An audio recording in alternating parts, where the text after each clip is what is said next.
Why do you procrastinate on doing the things that you know deep down are going to take you to the next level? To overcome procrastination is to understand its function. Because procrastination is not happening because you're lazy, because you don't know, because you're confused, because you're lost. All of those are surface level symptoms of a much deeper cause. To understand the nature of procrastination is to understand its function and what it's really trying to do, because you will not overcome procrastination until you understand why it's happening. So first of all, stop shaming yourself, stop judging yourself, stop feeling guilty for procrastinating. Understand this: every time you don't do the thing that you know is going to take you further, it's because subconsciously you're protecting yourself from exposure, from visibility, from threat, from the risk of loss, rejection, failure. You're preventing yourself, you're buffering yourself from a painful experience. So from a primal perspective, that subconscious programming, that nervous system wiring is not trying to expand you and grow you like you consciously are intending. It's fundamentally trying to keep you in your safe zone, which is your familiar zone. That's all. You are familiar to a certain way of doing life. You're familiar to a certain level of money, of love, of experiences, of success, of exposure, of visibility.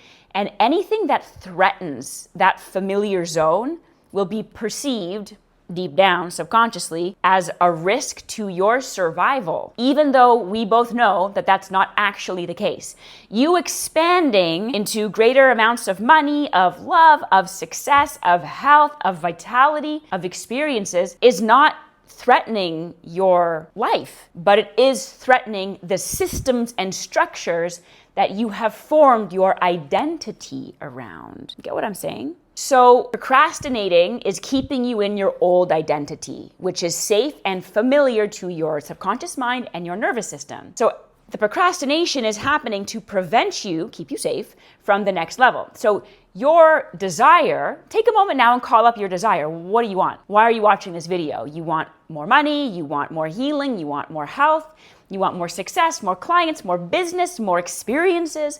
What do you want? The reason you desire that thing is because you're not currently experiencing that thing, or not to the level that you would like. You have current identity you, which is set to a certain thermostat.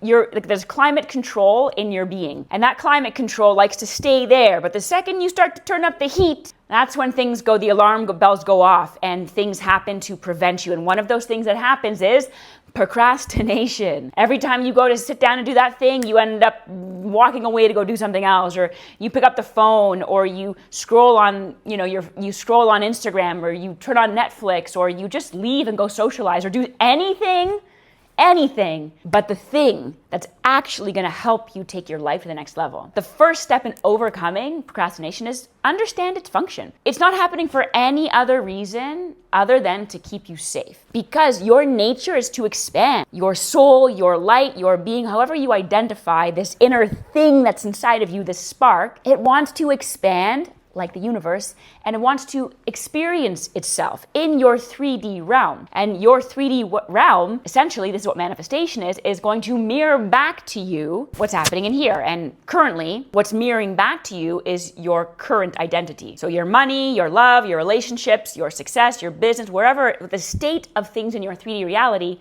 are really just a reflection of your internal state of being, your inner vision, your inner self-dialogue, your self-concept, your self-image. And now come back to your desire. That requires a new identity. The identity of someone who takes action, is disciplined, does the thing necessary, is focused. So current identity, and then desired reality, identity. Now, to bridge this gap, it's going to be uncomfortable. I'm not going to sugarcoat it. It's just the truth. There's no magic pill. It's going to feel uncomfortable while you cross this bridge and close this gap between who you were and who you're becoming. Overcoming procrastination, number one, is being gentle and kind to yourself and compassionate. You're procrastinating because there's a part of you that is scared of what's going to have to go for you to step into that desire, the identity that you are going to have to embody to experience that reality. Like the things that you can no longer participate in, the conversations, the relationships, the gossip, the drama, all the stuff that you are currently or have been doing that have been preventing you from stepping into this next level identity, all that stuff's gonna have to go.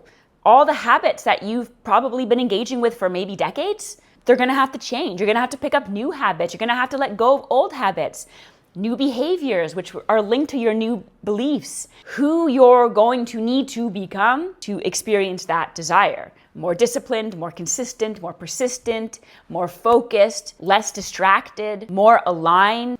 Bridging the gap and overcoming procrastination is going to require more presence, more of you. The fear is who you'll need to become, and more so, what you're gonna have to let go of. And this is where a lot of people just stop. Because you've got to be okay with being uncomfortable. Like that's just the nature of the game of growth. If it's not uncomfortable, you're not growing. So number one, understand the function of procrastination. It's protecting you. Your system is working. That's great. And now we're going to deprogram that. So step number two is moving through the discomfort of picking up new habits and letting go of old habits, addictions, compulsions, the stuff that keeps you tied to that old identity. So who is your 2.0? Who is that version of you?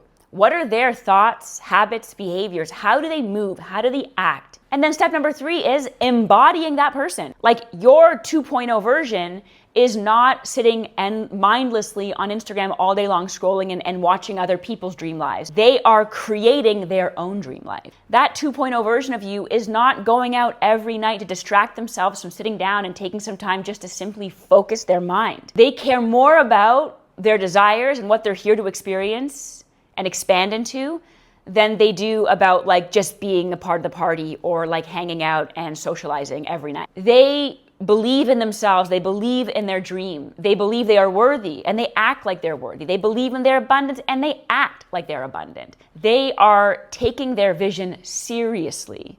And every single time you move through that uncomfortable tension, and the tension you feel, that friction you feel, every time you are conscious of the fact that you should probably do this thing instead of that thing, that inner tension you feel, that resistance, is your old self brushing up against your new self. And so the question is, can you hold yourself through that moment of friction and choose your 2.0, choose your next level? Every single time you do that, you are reprogramming your subconscious and you're signaling to your nervous system that you are safe to expand.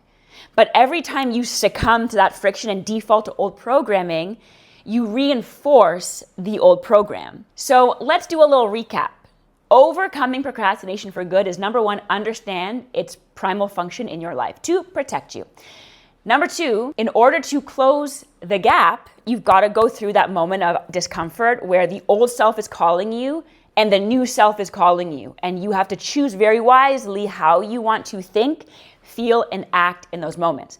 And number three, embodying, choosing your 2.0 and then moving in that energy. What would you 2.0 do in this moment? Would they scroll or would they create? Would they read or would they consume? What would your 2.0 do in any given moment? And the choice, the decision you make in that moment is you syncing yourself up to that timeline. Every time you do that, you send a strong signal to the universe that you are ready for more, that you are a safe container to receive more. And every time you honor your 2.0, it builds your self-esteem, it builds your self-confidence, and most importantly, it builds your self-trust. And the more you can trust yourself, the more you will align yourself with the people, places, opportunities, and experiences that align you with the timeline you really want to be experiencing, where you are abundant of love, wealth, success, experiences, and all the things. So my friend, procrastination is not laziness. It's not confusion. It's not being lost. It's simply your subconscious mind and your nervous system protecting you from exposure to risk, threat, or death. But you're safe now. You're safe to grow. You're safe to expand. And you're safe to open to receive these beautiful experiences that you desire. If you are desiring to go deeper into this process of really clearing this old programming and stepping into that 2.0 version, I encourage you to check out the Self-Made Manifest membership space, where I hold and host this sacred energetic container where I guide people step by step through this process of deprogramming who they used to be and reprogramming who you came here to be. So if you are ready for that journey, check out the link in the description. If you have any questions, comment below. If you have not already subscribed to this channel, please go ahead and do that now. Like this video so you see more just like it, and I will see you in the next one.